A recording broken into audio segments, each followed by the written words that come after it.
to order. Today is Wednesday, December 17, 2025, and it's around 6:34 p.m. I'd like to ask Vice President David Plotkin to introduce our presenter.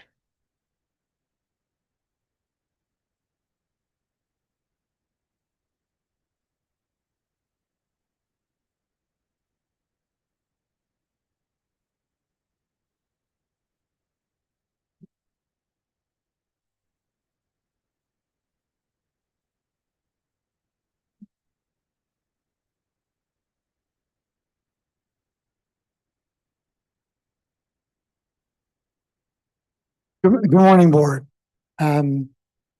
It's my pleasure to introduce Dean Ann Ennis, Dean of Institutional Effectiveness and Planning. And she will be talking to you about the mid-cycle accreditation report and probably a little bit of foundational accreditation questions. And I will be here to provide her with moral support. Not that she needs any. So thanks. Here's Ann. All right, thank you, Vice President Plotkin, and we are going to share some slides here in just a second for you. So while that title slide is coming up, I am here to talk to you about our mid-cycle accreditation, which is coming up. We're in the midst of preparing for that right now. I'm also going to talk a little bit about accreditation in general.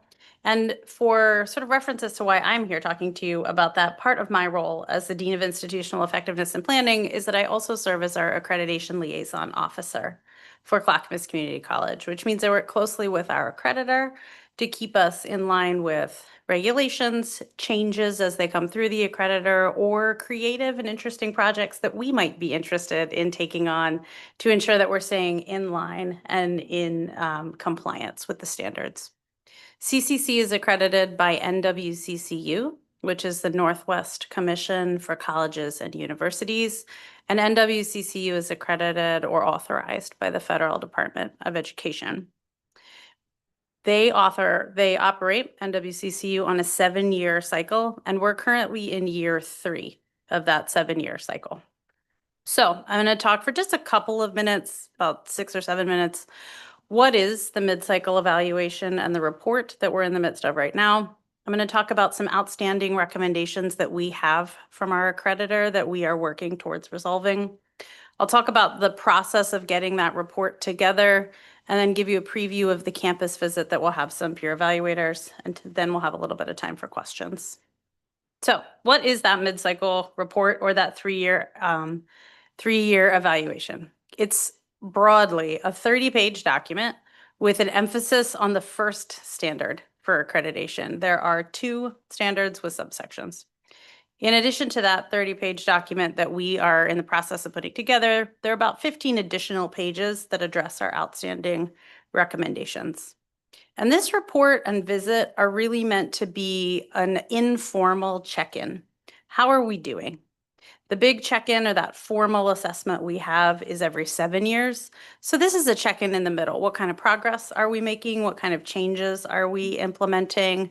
And it's a great opportunity for us to get feedback in a really less than formal way that says, hey, you're on the right track. That's an interesting thing you're doing. Where do you see that going? It's also an opportunity for us to invite input from some peer evaluators that on some of the changes we're thinking about making or a way we intend to move forward.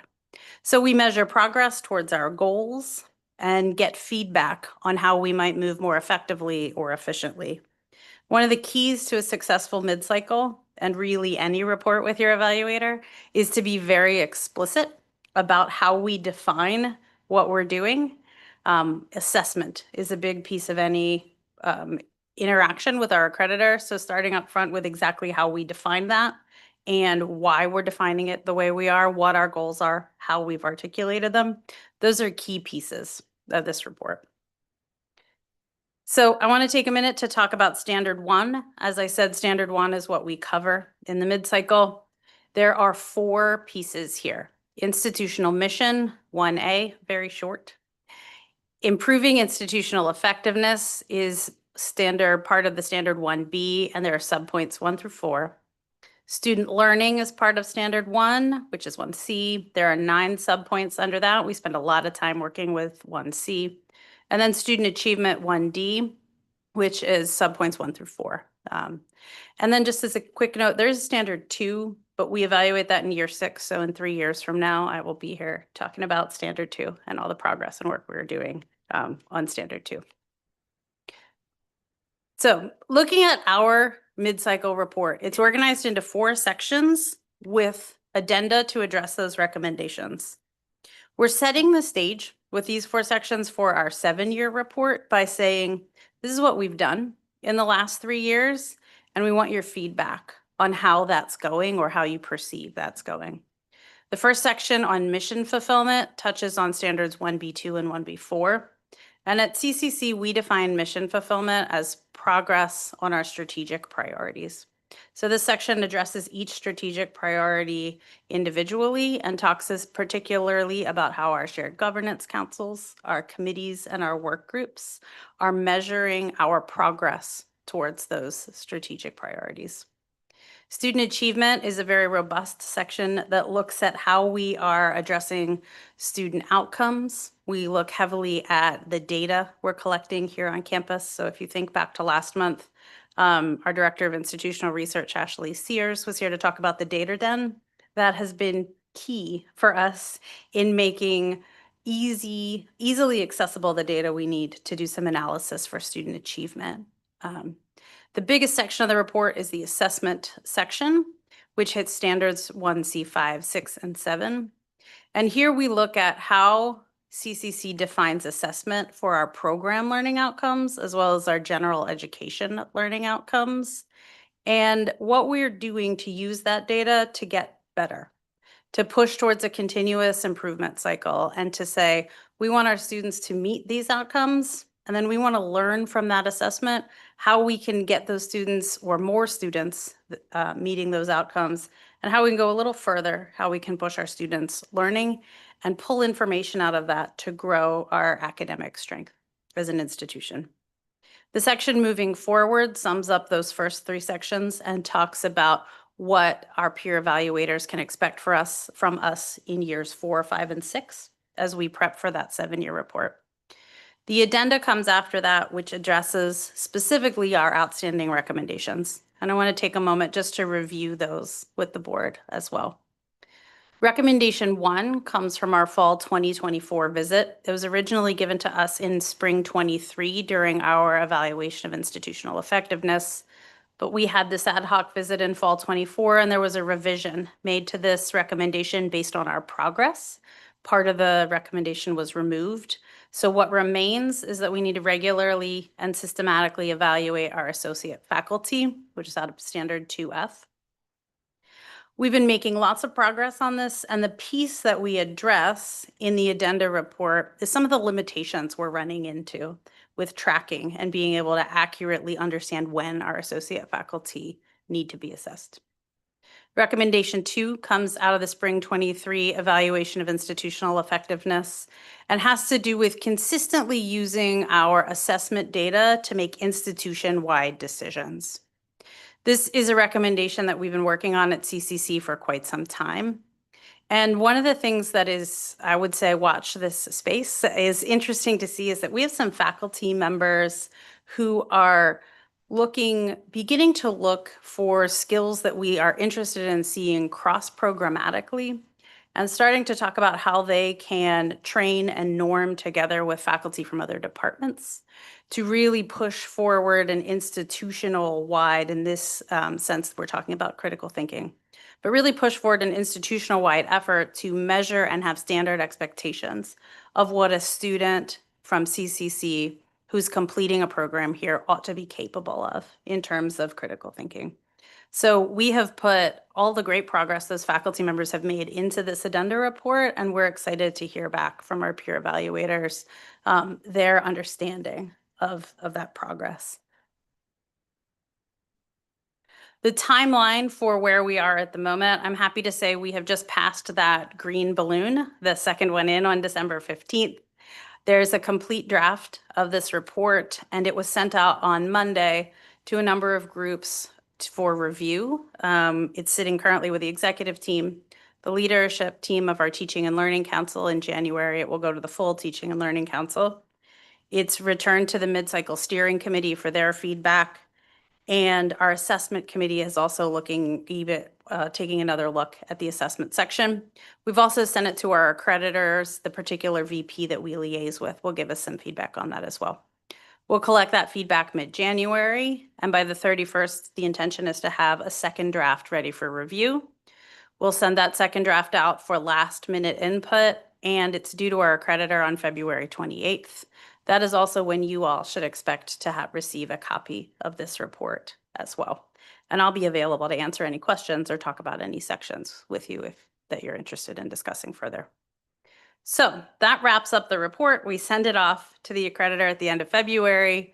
We'll have a campus visit at the end of April, and I want to give you a preview of what that will look like.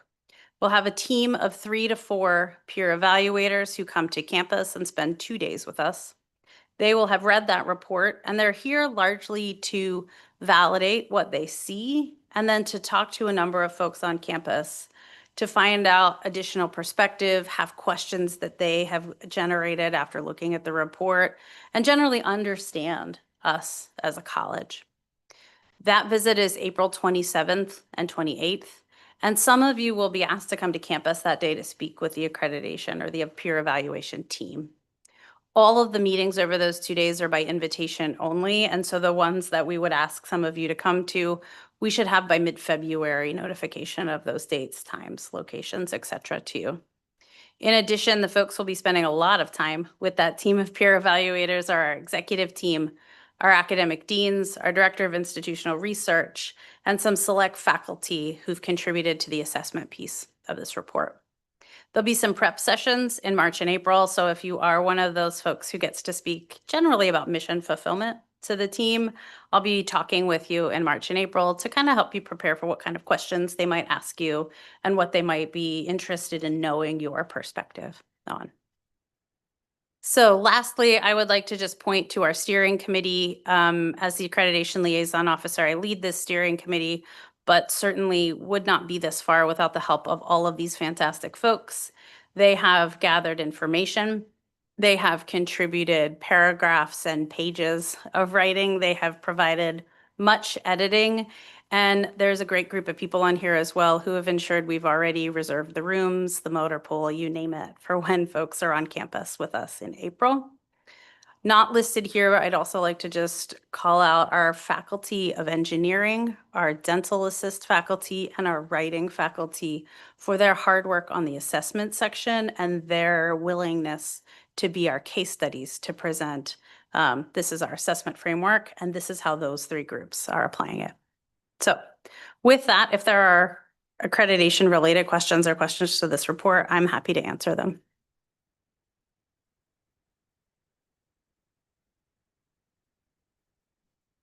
The only question I had, you kind of answered in there, would they be interviewing board? So, because they did last time around, we were here for the finale of the last one, right? So, and they definitely talked to us board members, so. I'm told they won't need to speak to the full board, but there will be a few select members that they want to speak to, particularly on mission fulfillment. Okay. Thank you. Mhm. And the date that you indicated was April 27th. 27th and 28th. Terrific. Thank you. Mhm. Any other questions? Thank you so much, Thank you. both of you.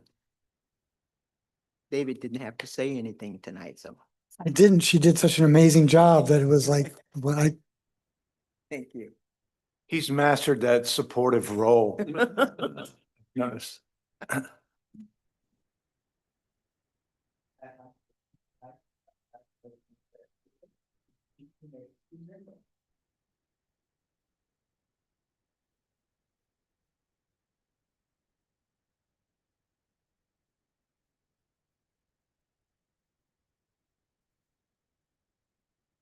Thank you, Chair Crenshaw. Jeff Schaefer, Vice President of Finance and Operations. Every year we bring to you our annual audit done by an independent auditor to audit and test our financials here at the college. And so without further ado, I will go ahead and turn it over to my colleague, our auditors, Darren Bourne. Thank you. Thank you, Vice President Schaefer. Chair Crenshaw, members of the board, thank you for the opportunity to be here tonight to discuss the results of the audit. And I'd like to start out just by talking briefly about the audit process and the field work, how that works. The audit field work occurred on campus over about 3 weeks from mid-September through early October. It was performed on campus, and during that time, we were given access to the computer system here at the college to review documentation and test transactions. And we're also provided with all the support that we needed from the staff and the accounting function to pull records or answer any other questions that we needed to complete the work and issue our opinion on the financial statements, which I'll cover at the end.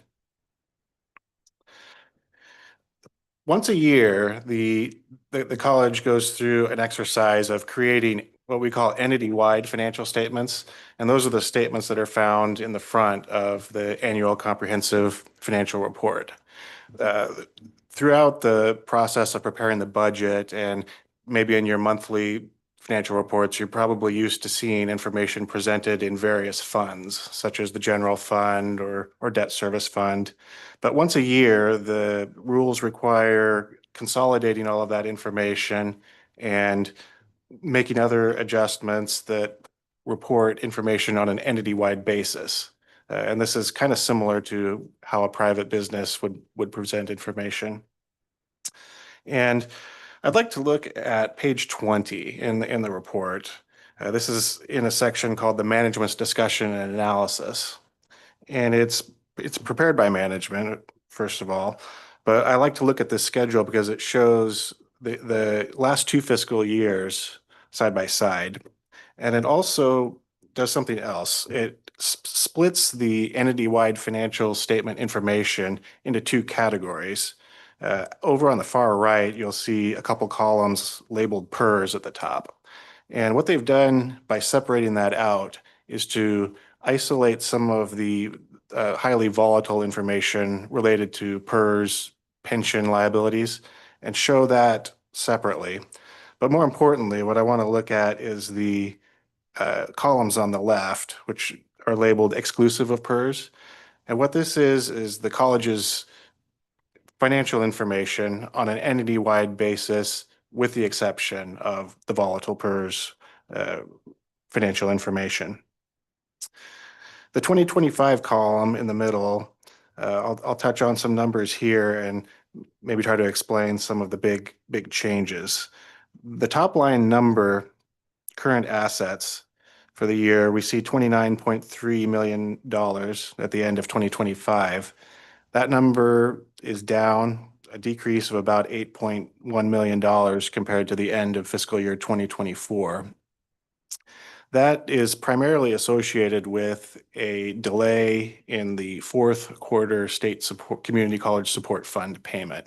I think we've talked about this in the past where there's a payment stream pattern from the state of 3 payments in odd numbered years, 5 payments in even numbered years.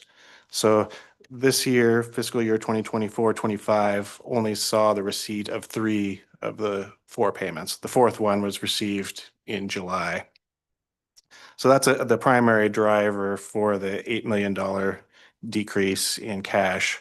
About 6 million of that, 6.5 million is related to that 4th quarter payment that was received about 15 days after the end of the fiscal year.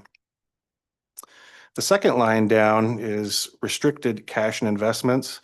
It's about $125 million in 2025 compared with 0 the year before. And this is the proceeds from the latest bond issue for construction purposes. That bond did a few things. It retired some outstanding debt that the college had, but there was about $125 million of it, new money, that was used for, or will be used for capital construction projects in the future. A few rows down under liabilities and deferred inflows, you can also see the other side of the bond issue, and that's the increase in general obligation bond liabilities.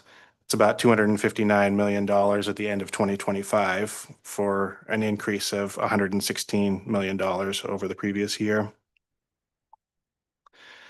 And about in the middle of the page is net position.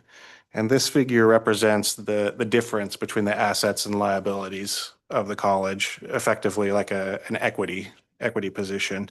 At the end of 2025, excluding the effects of PERS, the net position came to $32.5 million, roughly the same as the year before, only a decrease of about $600,000. A little further down the page is comparative information on revenues and expenses.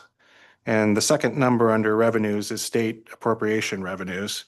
And here, once again, we can see the effect of the delayed state payment with state appropriation revenue on an entity-wide basis of only 18.4 million in 2020 fiscal year 2024-25, compared with 27.4 million in the previous fiscal year.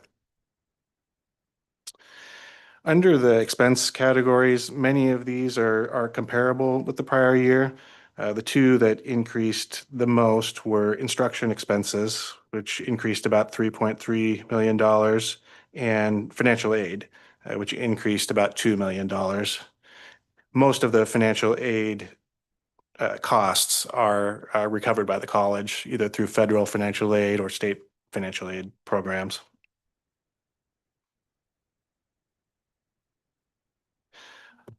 And then the very bottom of this page again shows the net position.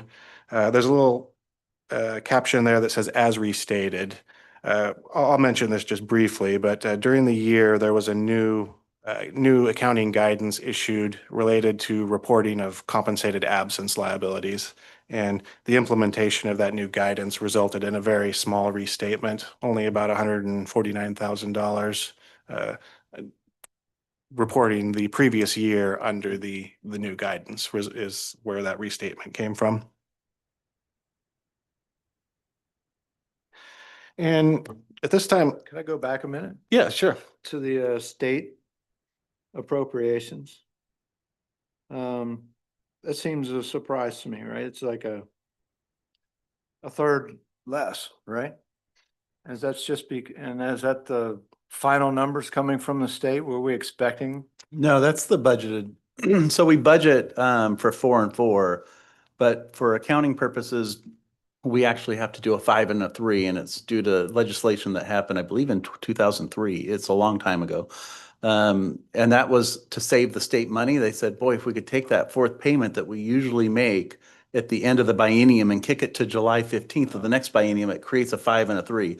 So we still budget, all the colleges still budget as a 4 and a 4. So it's So that's totally due to that one quarter. it's all due to that one quarter from 2 decades ago that we do an accrual. And so we treat it one way budgetarily, but we have to report for our audit purposes the actual way that those are done from a cash flow perspective, yes. Yeah, thank you. And a $6 million quarterly deferral from one year to the next really results in a more like a $12 million swing in revenue from one year to the next. Thank you. At this time, I would like to just talk briefly about the general fund. And I won't ask you all to flip to it, but I just wanted to touch on some numbers. Further back in this report, you would find a page that describes budget and actual comparisons for all of the funds that are in the college's budget. On the page for the general fund, that schedule shows that for the year 2024-25, the expenditures of the general fund exceeded the revenues that came in for that year by approximately $4.3 million. And I want to point out, well, actually, Jeff just mentioned it, but this is not the result of a timing issue with the Community College Support Fund, because on the budget basis, the college is reporting 4 payments in each fiscal year. So this is a case of expenditures truly exceeding budgeted revenues for the year. And the expenditures exceeded revenues by $4.3 million. However, this was anticipated in the budget because the budget column on that schedule shows a budgeted deficit spending of approximately $7 million for the year. So the actual deficit was actually much less than was budgeted. Looking back at a few years back on the same schedule as well, 2023-24 had a deficit where expenditures exceeded revenues of $3.1 million.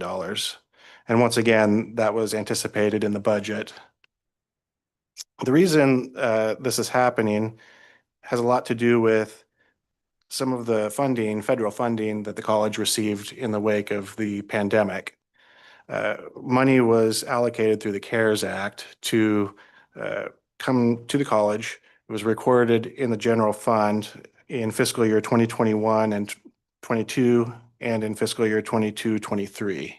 And between those 2 years, it amounted to approximately $10 million that came in. It was, I call it one-time federal money, but it actually came in over 2 fiscal years.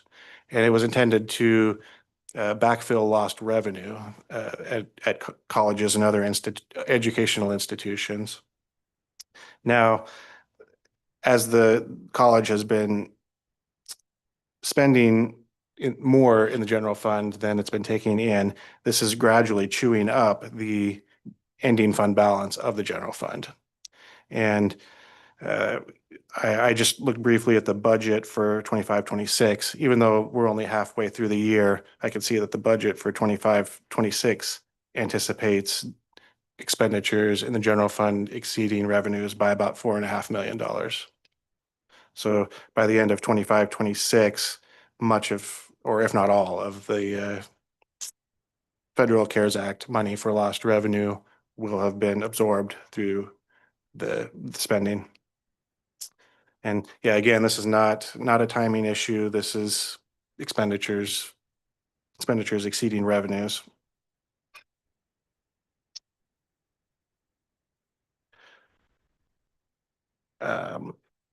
I'd like to just quickly cover the opinions on our statements. So the purpose of, or the ultimate outcome of the audit is the CPA firm issuing an opinion on the financial statements. At the front is an opinion that covers the entity-wide financial statements. And it says in so many words that we're issuing a unmodified opinion on the financial statements. There are no exceptions reported in the opinion on the financial statements.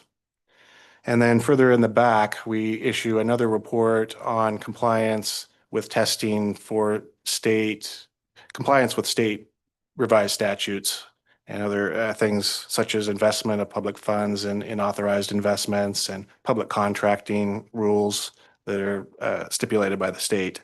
And that opinion as well contains no exceptions and nothing to report in our testing.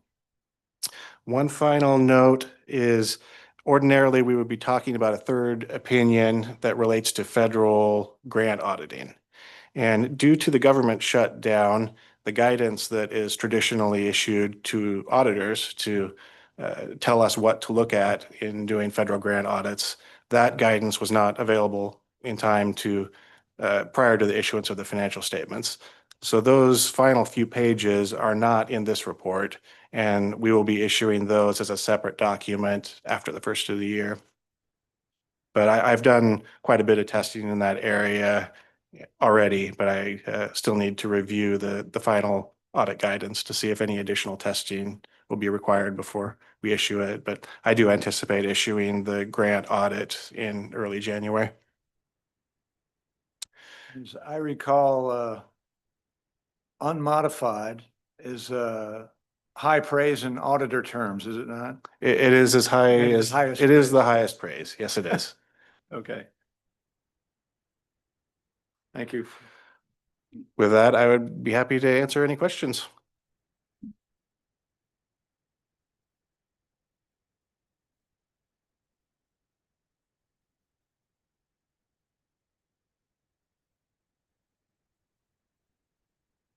I don't see any as of yet. We have to go through this manual first.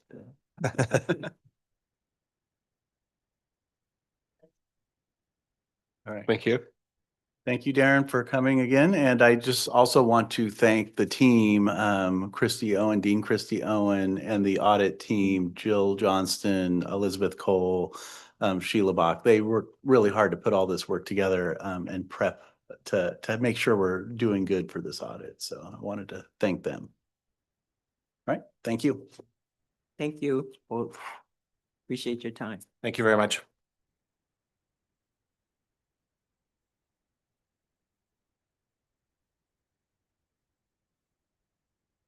Right, this work session is adjourned. We should resume in about 5 minutes.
Nina.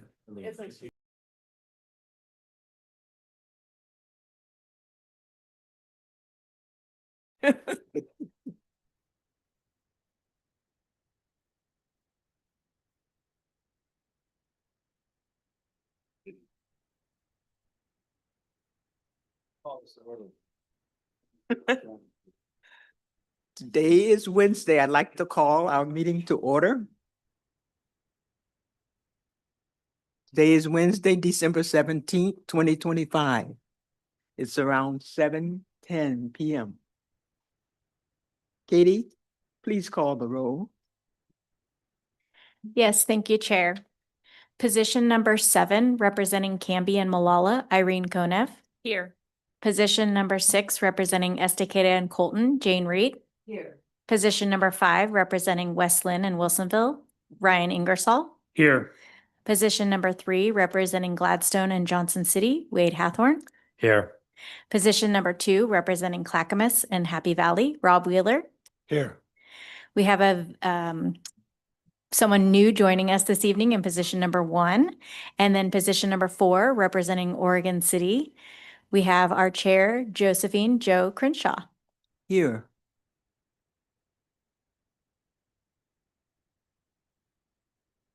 All right. Where are we?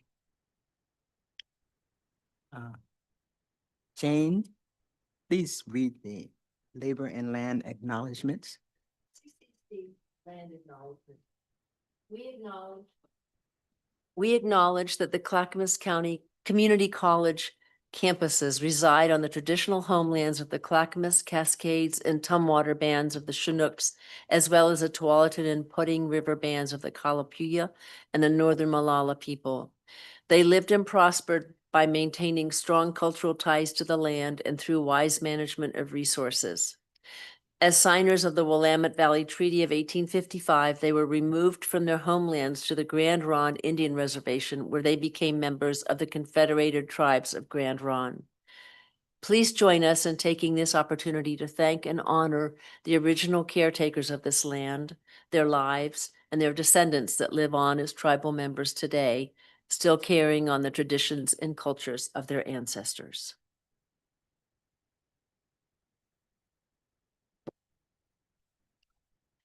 And I'll read the CCC labor acknowledgement.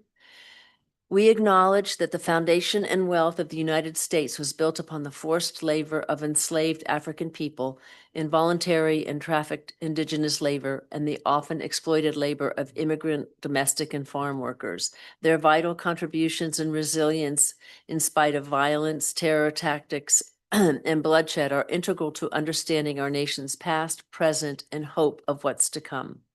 The prosperity many enjoy today is rooted in centuries of labor extracted under conditions of injustice, inequality, and ongoing systemic oppression. Acknowledging this truth is a step toward honoring those who were denied justice and toward creating a future that is more equitable, inclusive, and humane.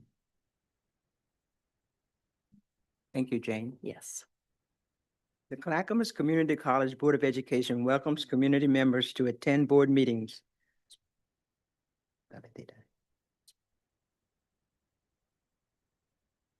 Oh, I'm sorry.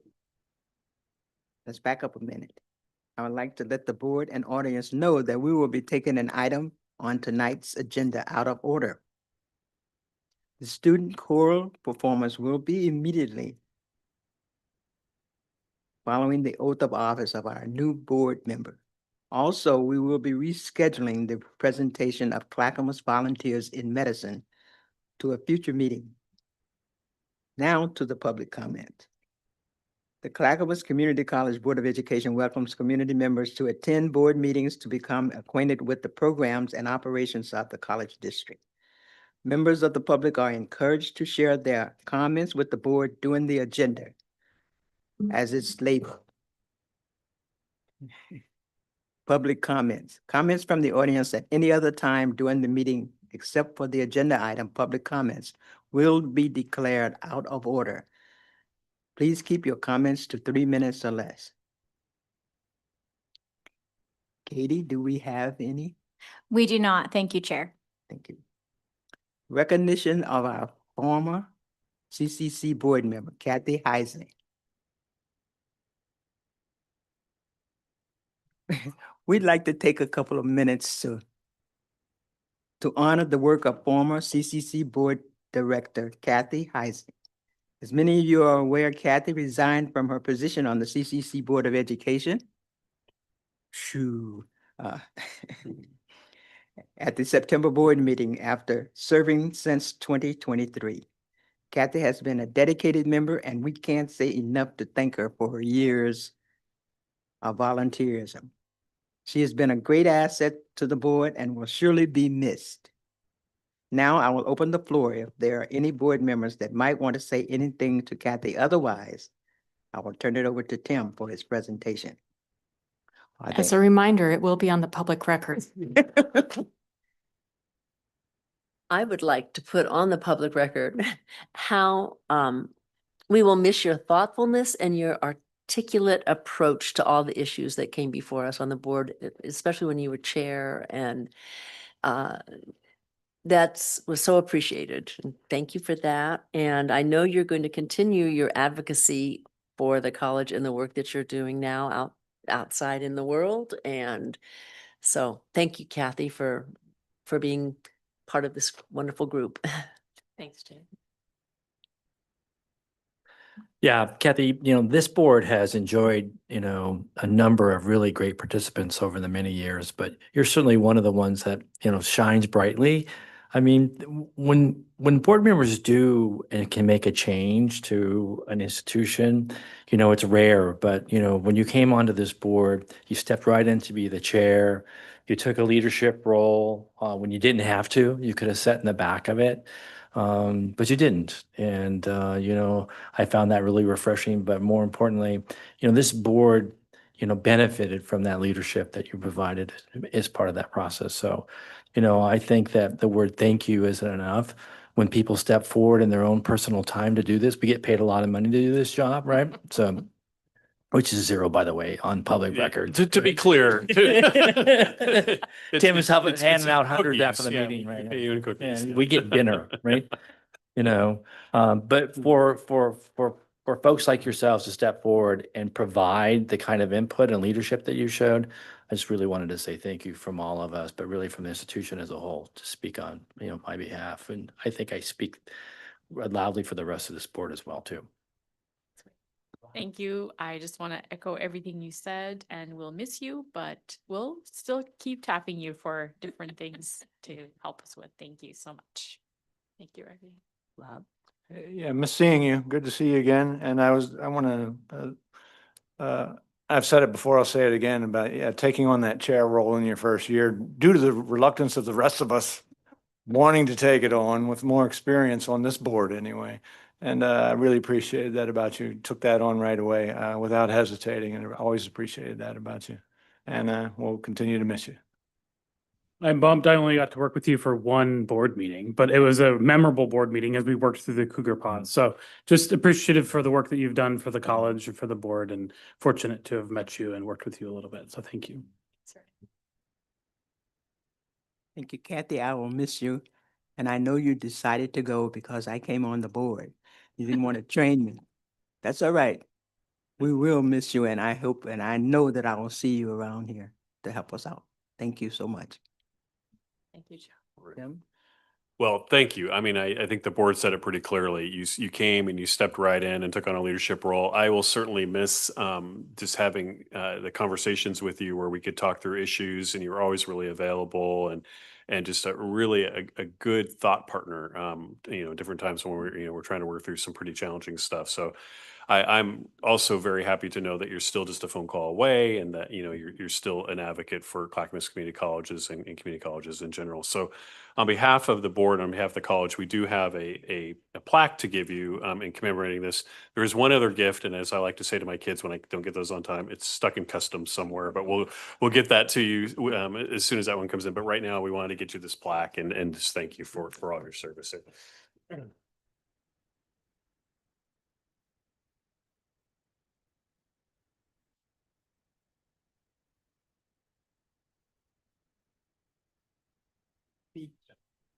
Yeah, Am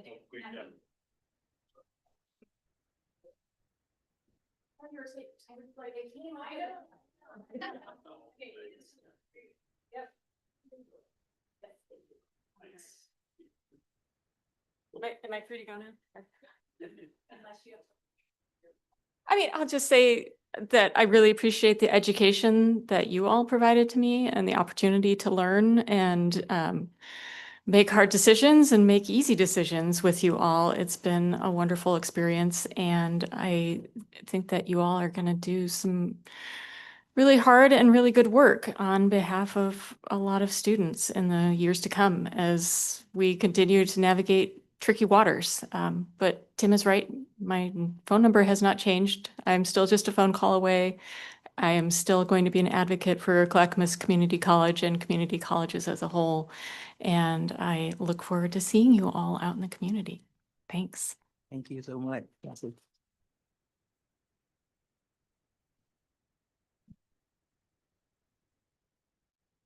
Now we have our oath of office for our newest member of the board, coming from the same area that Kathy is from. And she's her replacement, and Kathy, she'll do fine. We want to ask Elena. Yes. forward. Stand right here. The board conducted interviews on Tuesday, December the 2nd, with 3 candidates and unanimously voted to appoint Alina Rolenbrock to fill the Zone 1 position on the board. We are very excited to welcome Alina and would like to ask Alina to please come forward. She's already forward. Board Recorder Katie Riggs will administer the oath of office. Thank you, Thank you. Chair. All right, can you please raise your right hand and repeat after me? I state your name, I, Alina Krolenbrock, do hereby affirm do hereby affirm that I will support the laws and constitutions that I will support the laws and constitutions of the United States of America and the state of Oregon, of the United States of America and the state of Oregon, and that I will faithfully discharge the duties of my office and that I will faithfully discharge the duties of my office as a member of the Board of Directors as a member of the Board of Directors of Clackamas Community College representing Zone 1 of Clackamas Community College representing Zone 1 to the best of my ability throughout my term. to the best of my ability throughout my term. Congratulations. Thank you so much. Tim. Okay. We'll have a photo with Tim and you, and then we'll invite your family up and we can get another photo.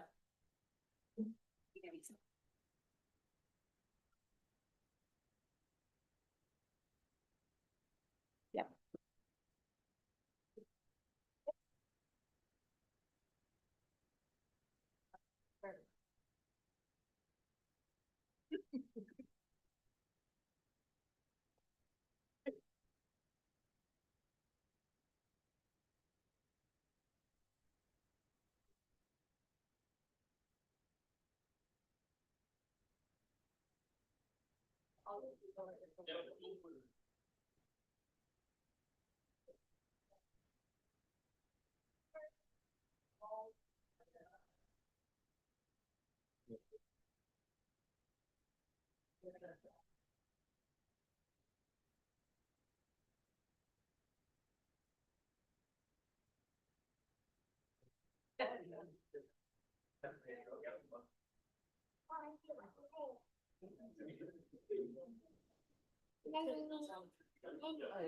I think you want to.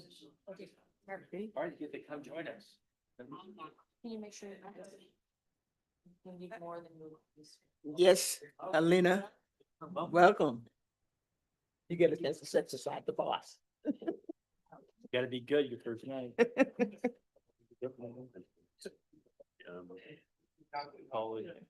And then this is the. As we are finishing up our photos and settling in, we have a very special treat tonight. We have the choral performance by CCC students. I would like to invite the performance director, Kathleen Hollingsworth, to please come and introduce the group. Thank you so much. It's a pleasure to be here with you this evening. Thank you for having us. This is Ave, the Advanced Vocal Ensemble.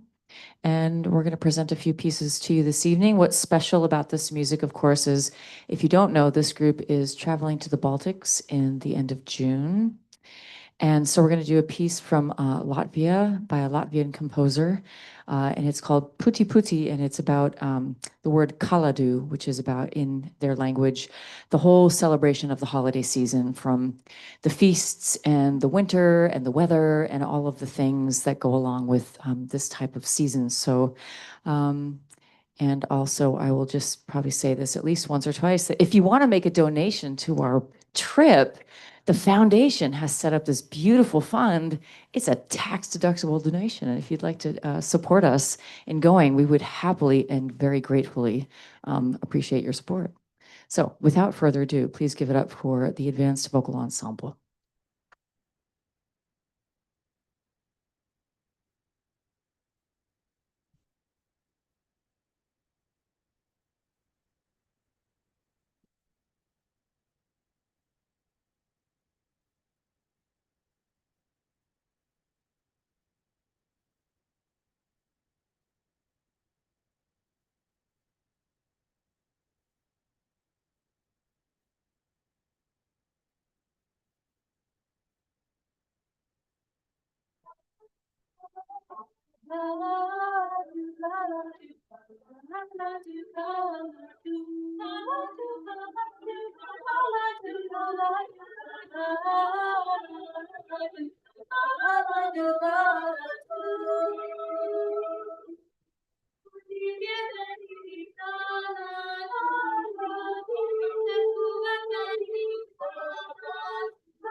Yeah. Are you, is this good for you? Okay. Yeah.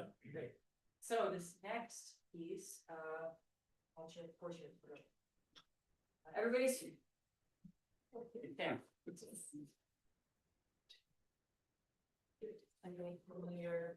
Check 1, 2. Anybody familiar with the group, the Pentatonics? Everybody's favorite a cappella group in the whole world. So this is a fun little piece by the White Winter, no, that's the name of the song. This is the White Winter Hymnal by Fleet Foxes. I don't know. Yes, thank you.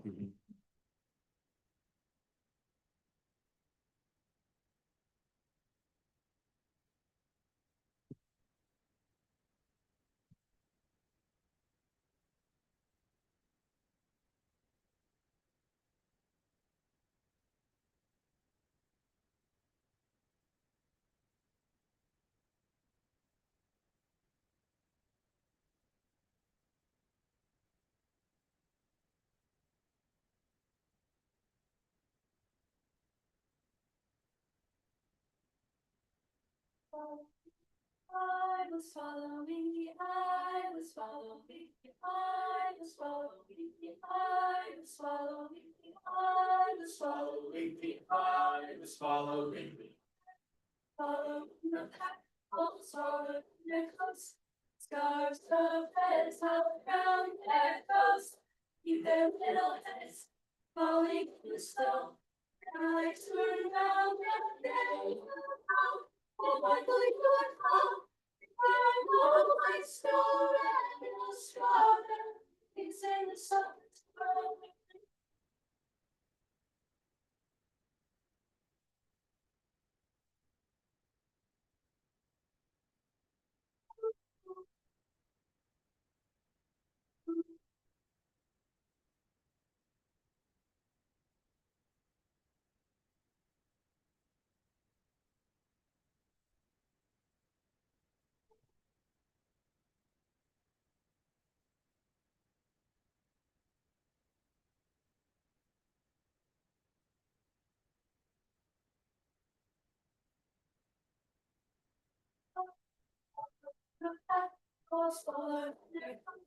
The stars of red slide down their coast to keep their little heads from falling in the snow.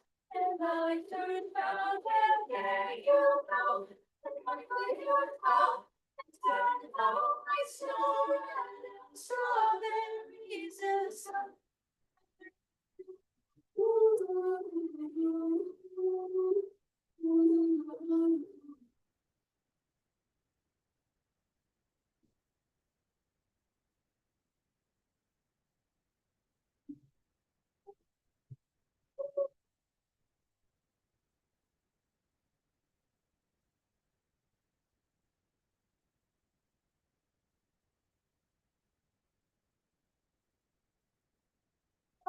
Swallow the fat, oh, swallow their coats. The stars of beds lie down their coats to keep them little heads from falling in the snow. And I turn down and there you go. Why could you would fall? Burn the white snow red and strawberries in the summertime.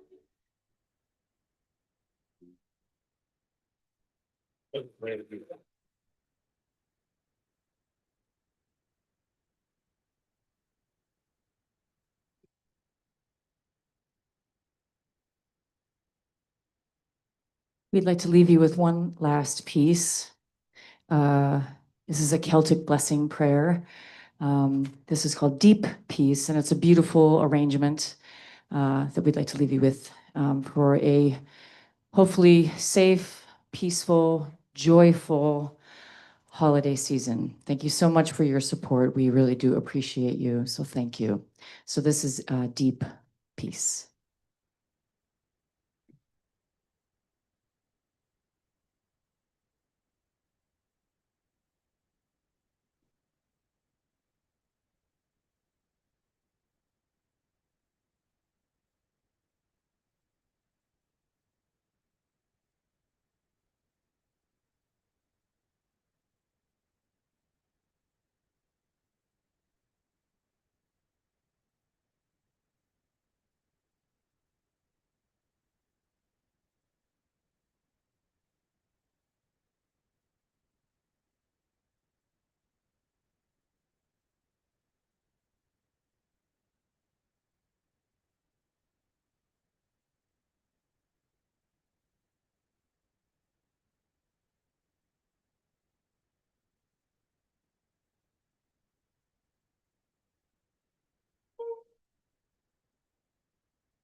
The gentle night from stone and stars for weary land.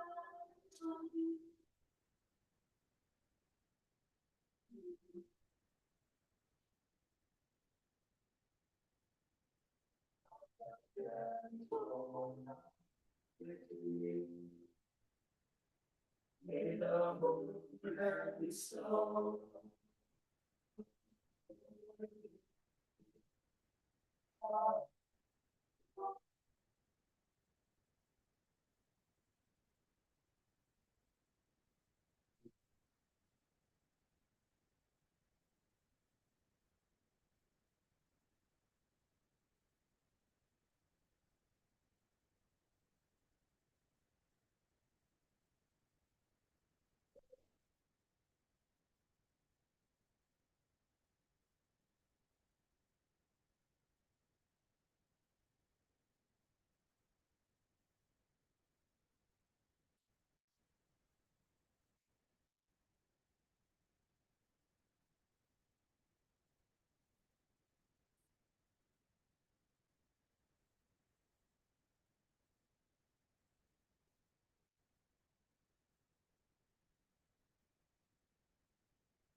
Thank you so much. Thank you. Thank you so much. Happy holidays. Thank you all. Get some rest.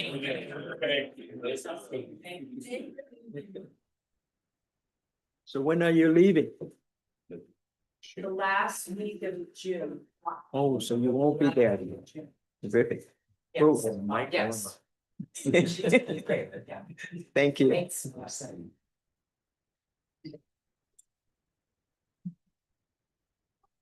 Certainly.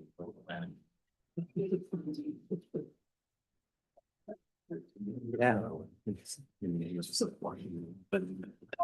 Get myself up, please. Yeah. He was doing this to me. Thank you. Have a lovely Thank evening. you. Wait. Are we ready to continue after that wonderful session? I think we're all ready to go home now. We're at item number 8 on our agenda. Tonight's consent agenda consists of the following items.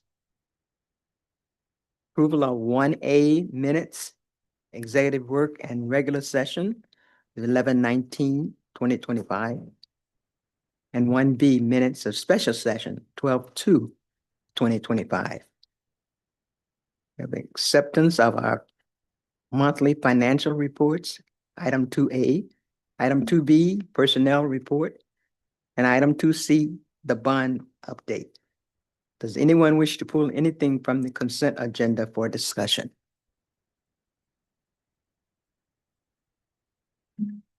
If not, can I have a motion to approve item 1A through 2C? So moved. Rob. Second, it's been moved in second.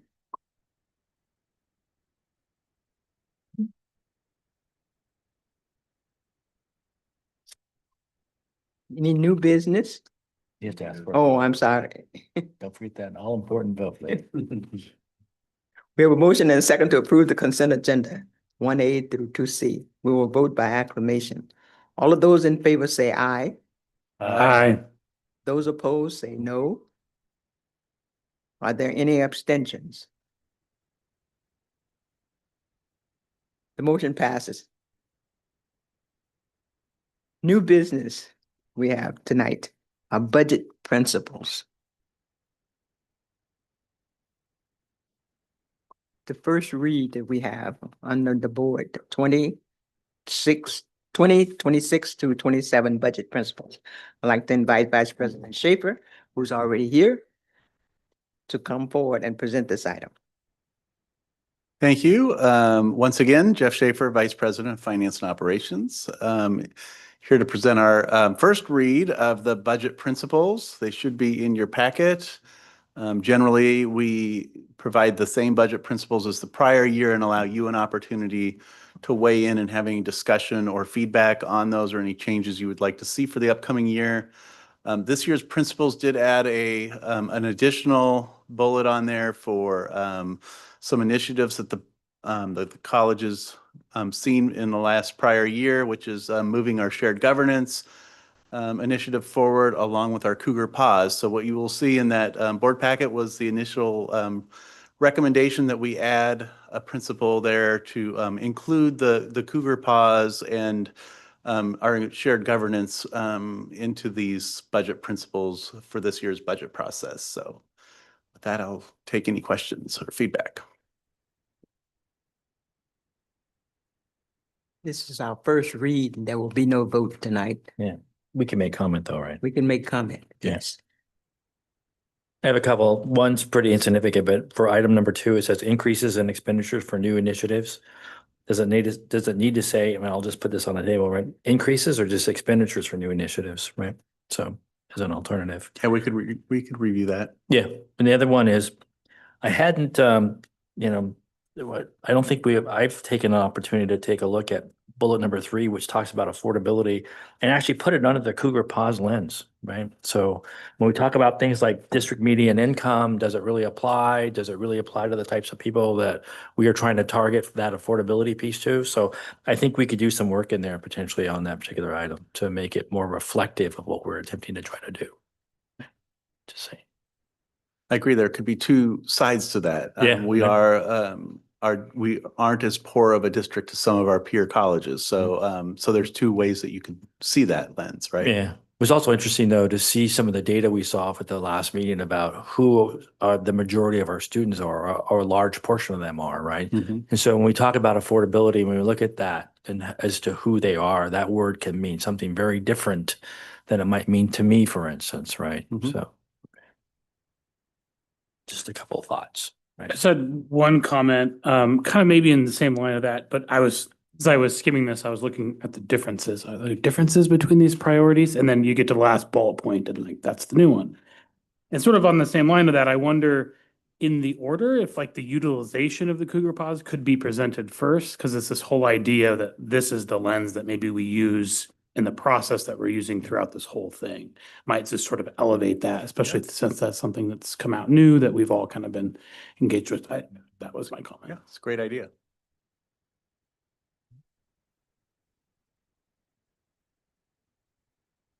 Any other comments? As I said before, we'll, Just eagerly awaiting the second read. Rob, as we said before, this is the first read. There will be no vote tonight. It will come back to the board at the January 21st meeting. All right. Thank you very much. Thank you, Jeff.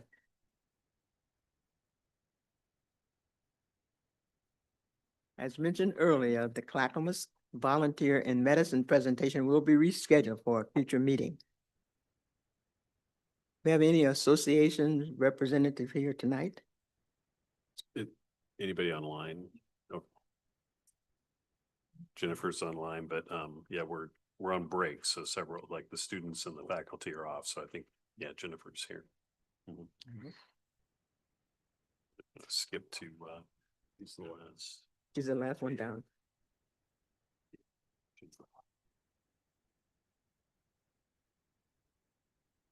Jennifer, thank you for joining via Zoom tonight. Is she there? Okay. Do you have a classified report you would like to share with the board tonight? I do. Thank you. I want to start by thanking that choral performance. You guys are fantastic. That was so cool. I really appreciate that, even through Zoom.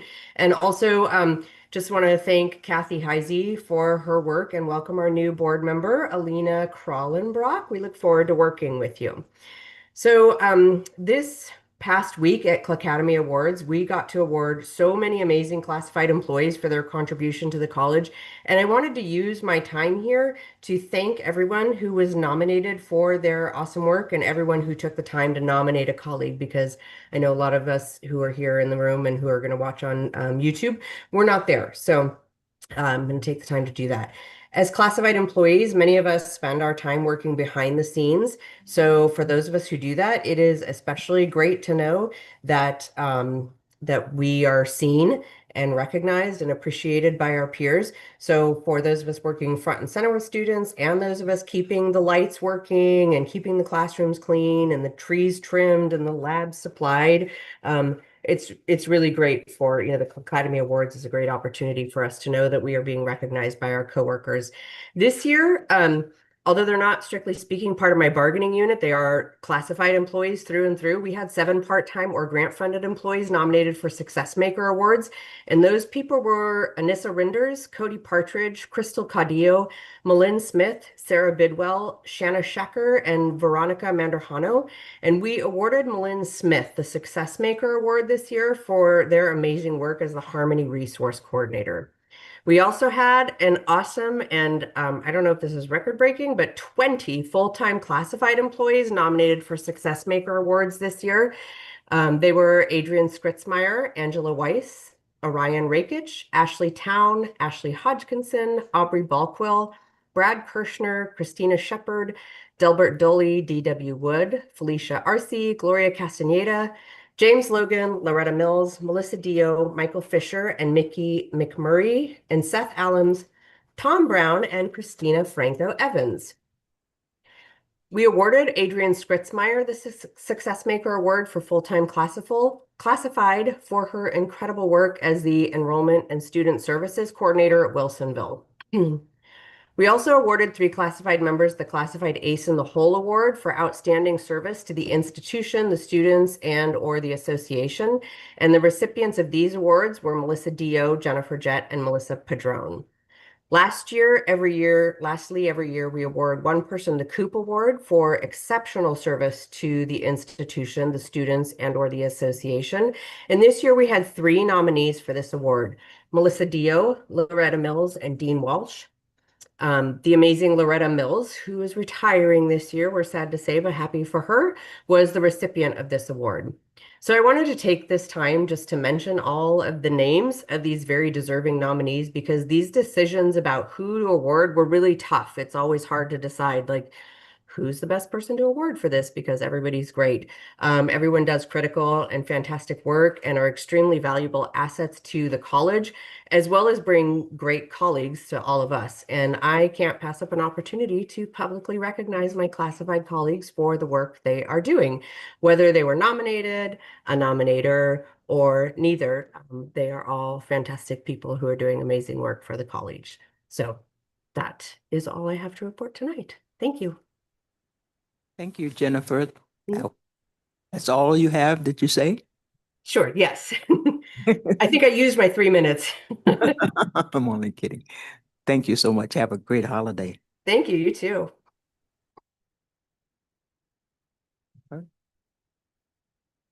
We're now going to continue on with our reports for the evening, and our college president is presenting his business report. Yeah, thank you, Chair. And I want to thank Jennifer for calling out the classified staff there at the Academy Awards. So we had our annual Academy Awards this last week.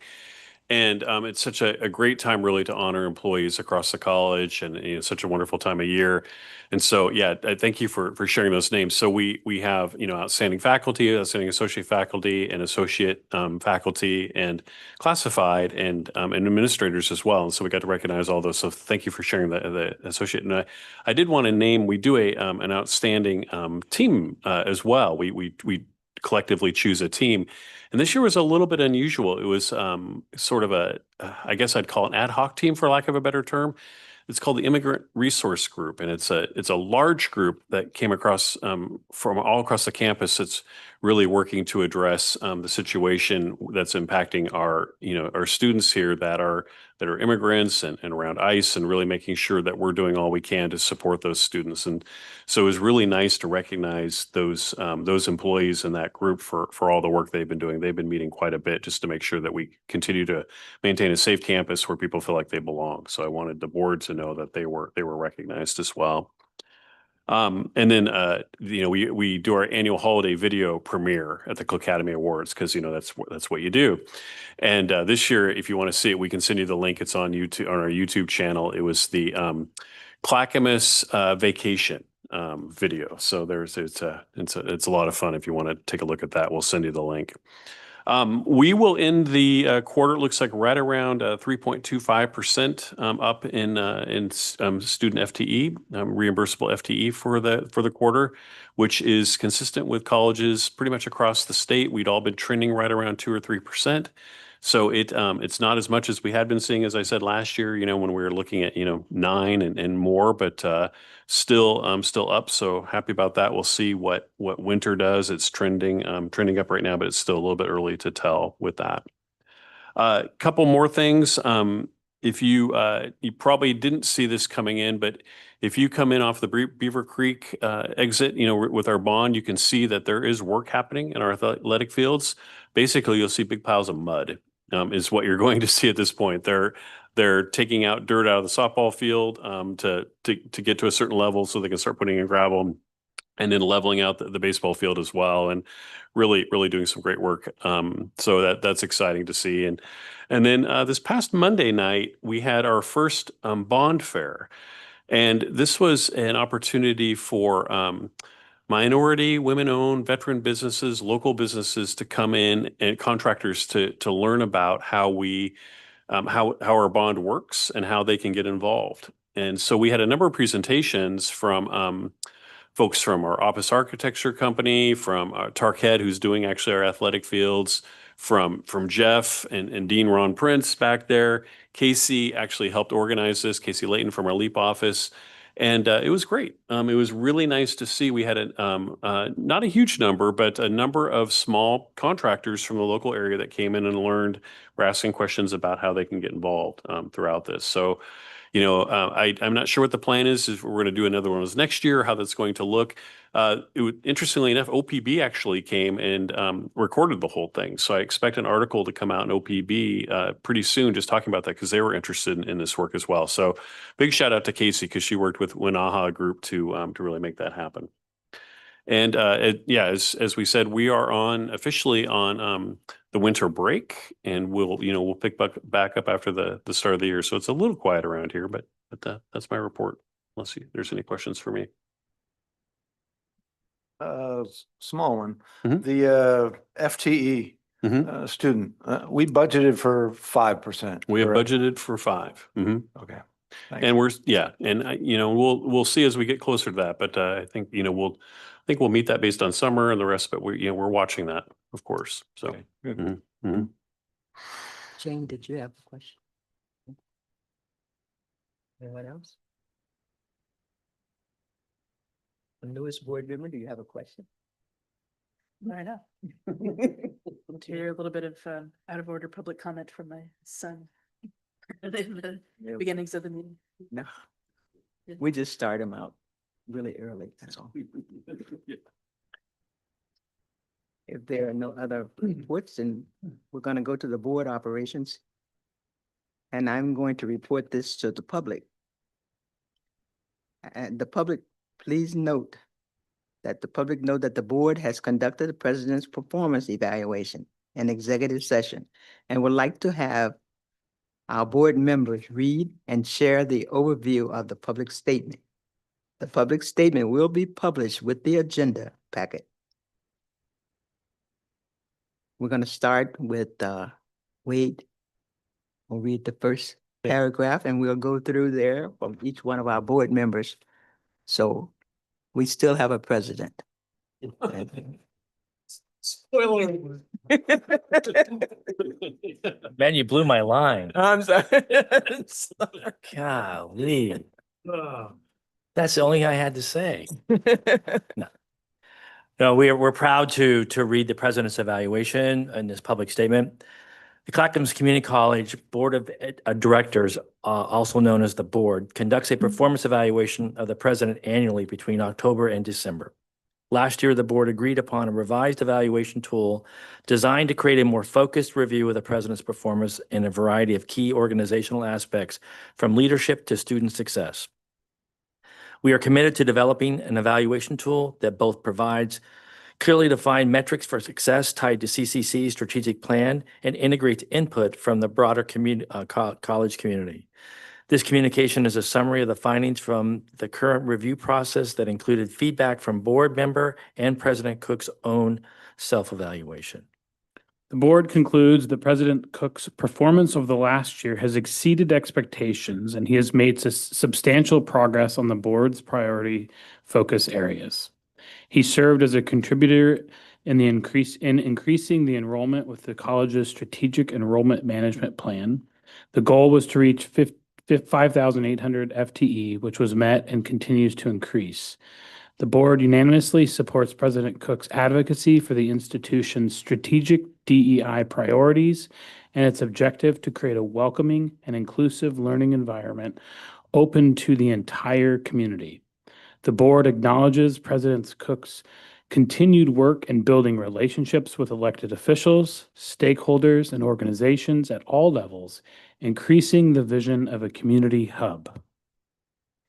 This past year, President Cook was honored with the Oregon Community College Association, the OCCA Howard Cherry Award, which recognized his contributions to and advocacy for community colleges.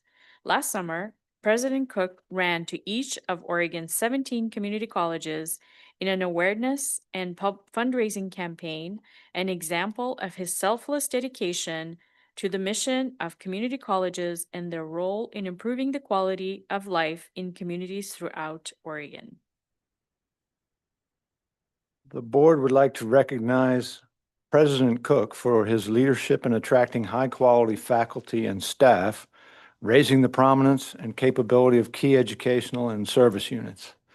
Additionally, he provided crucial support for the college's climate survey, which will provide a comprehensive examination of employee perceptions of workplace and learning environments at the college. The board anticipates that it will provide a strong foundation and guide for future actions supporting student success. The board also believes this work and related activities will lead to improved measurement of key outcomes and organizational performance. As partners in the work of connecting our communities with the college, the board requests President Cook broaden the periodic sharing of information related to ongoing initiatives at the college through quarterly phone calls with board members to keep them better informed. In addition to the priorities President Cook identified in his self-evaluation, such as continued work towards completion of bond projects and development of short-term programs that meet the criteria for meeting federal workforce health guidelines. The board encourages the focus on the following areas. 1, continue to increase the internal and external. To continue, all right, number 1, maintain and continue to increase the internal and external community connections, industry partners, K-12 partnerships, and others. Begin the process for the strategic plan update and intentionally include the board with the process. And 3, ensure long-term financial sustainability by addressing the structural deficit. President Cook has the board's full support and utmost gratitude.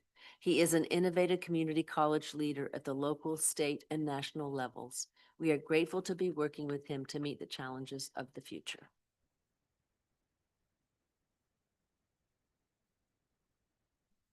Now wait, you can indicate that he still has a job. Oh, you saw it? Yes. Yes. Thank you. Okay. At least for now, Jeff. Thank you. Ryan, you want to share with us the, Yeah, there's no report other than there was a holiday party for the foundation that I didn't go to, so I can't report about it because I was unable to attend. I think it was really boring because I wasn't there. So that's what I'll say about that. it was not. It was fun. That's terrific. Jane? I don't have a whole lot to report. I did not go to the last meeting, but Ryan, I was visiting my son in California, but Ryan was able to go. So I'll have him do a recap of that meeting, which I think was quite interesting, but just a couple of things I want to remind people of that are coming up. And that is in January 22nd, there'll be another Lunch and Learn webinar. This will be about the PERS system. Piper Sandler will be there to discuss what we need as board members need to know about Oregon's PERS. I also want to remind people that all of these Lunch and Learns are on the OCCA website, and they're very interesting. They're hour-long projects, but there are a lot of different topics that are of great interest to board members. So I encourage people to search through those and see if there are things that they want to listen to. The National Legislative Summit is February 8th to 11th in Washington, which is coming up. And so I'm not sure who all is going to that, but do we know? We've decided to sit this one out this year, Okay. save some money for the college and just, yeah, and just advocate more locally. I will say, Lori and I have been talking, both Senator Wyden and Senator Merkley are looking to visit campus sometime soon. So Senator Wyden may have another town hall here coming up soon. I think Senator Merkley is going to be in town and wants to come by. We'll let the board know. Great, Mhm. great. Thank you. CTE Day at the Capitol is February 18th. That's an opportunity for all the colleges to have demonstrations on their CTE programs, and I'm assuming we'll have one, but I don't know that. But we'll be talking about more information after the beginning of the new year. And April 17th, this is rolling around again, the 2026 All Oregon Academic Team Luncheon, which will again be at the Chemeketa Community College's Eola Center in Salem. And so those are upcoming things. And so Ryan can give a little recap of the board meeting, which is a quarterly board meeting, and he was able to be there for us, which is great. Yeah, that was, I actually appreciated the opportunity just to sit in on that and listen and engage. I learned a lot, especially as a new board member for CCC. Some of the highlights, Dr. Selena Grace shared about board governance. She's the president of NWCCU. It was essentially an abbreviated version of the session that we went to in Salem a while ago, but kind of just shared sort of how boards work with their colleges and the importance of that. Some of the work that we accomplished was adopting some changes to the bylaws and policies for OCCA. And then we also adopted legislative priorities. The three are protecting the community college support fund from a 5% budget reduction, preserving access to the Oregon Promise program, and protecting career pathways programs from elimination. There's others that were recommended to monitor and evaluate. It was also noted that as things come up, they will adapt accordingly. It's not like they're only going to advocate for these ones.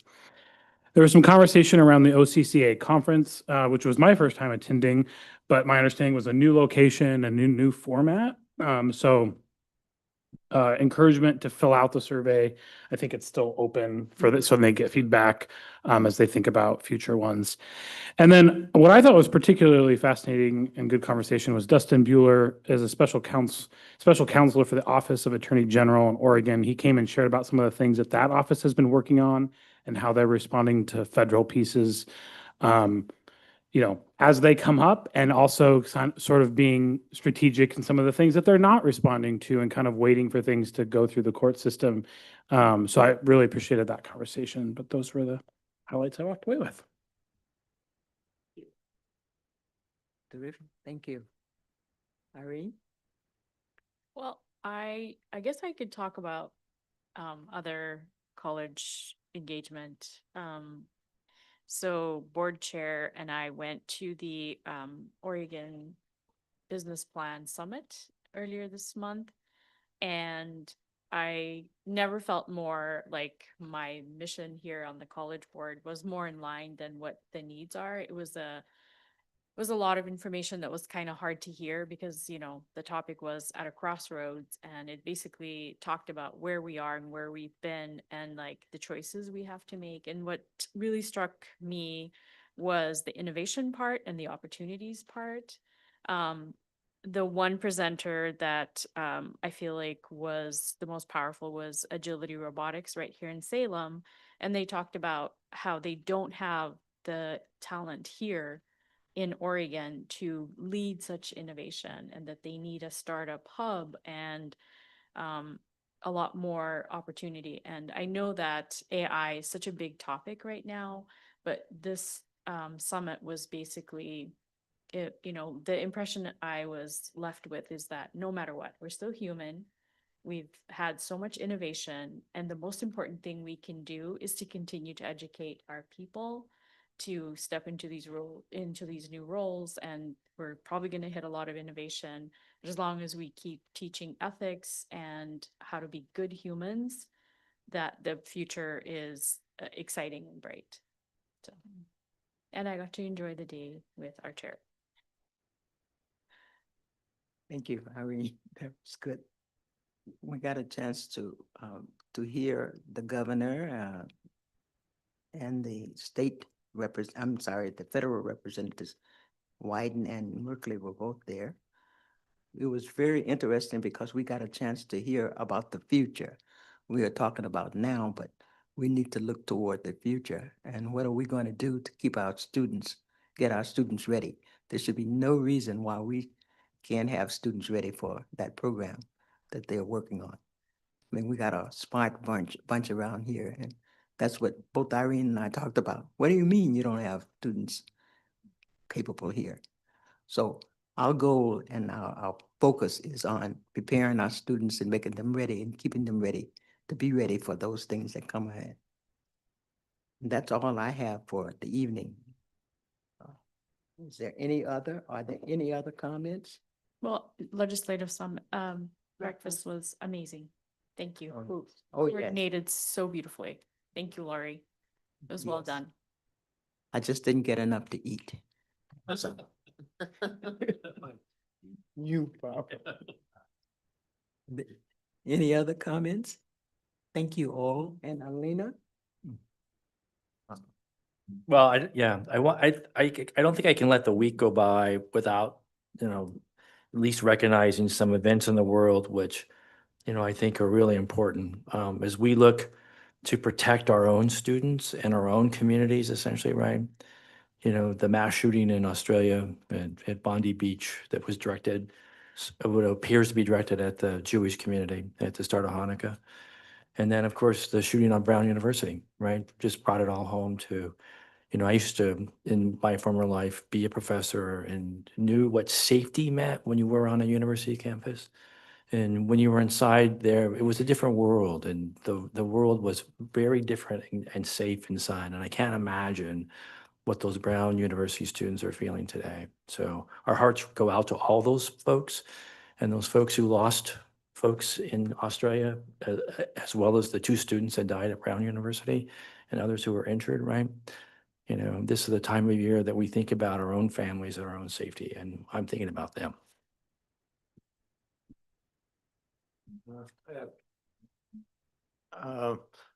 I always enjoy the Oregon Business Plan. I apologize for missing it. I didn't realize it overlapped with a family trip I just had.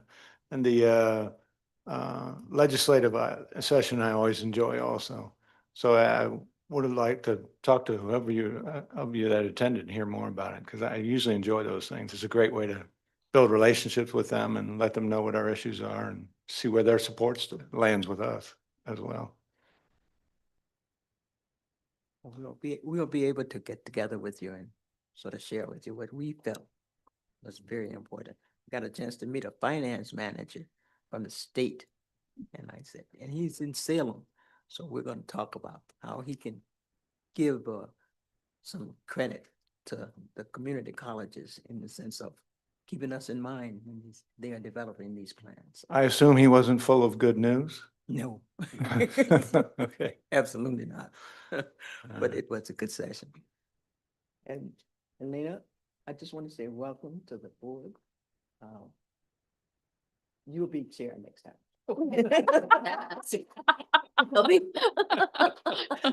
Thank you so much for being here. Thank you so much for having me. I'm excited to join you and do this work. Thank you. Welcome. Let Yes. us know if you want to have coffee with any of us. I want to have coffee Well, with all of you. Yeah. I should not speak for you. Welcome to have coffee with me. Yeah, we'll go with coffee and something. Okay, yeah, I'll give you enough breakfast. All right, yeah. Thank you all. Are there any other questions, comments? And to all of our members here and our college attendees, have a great holiday and thank you for all you do for the school. We appreciate it very much so. Thank you.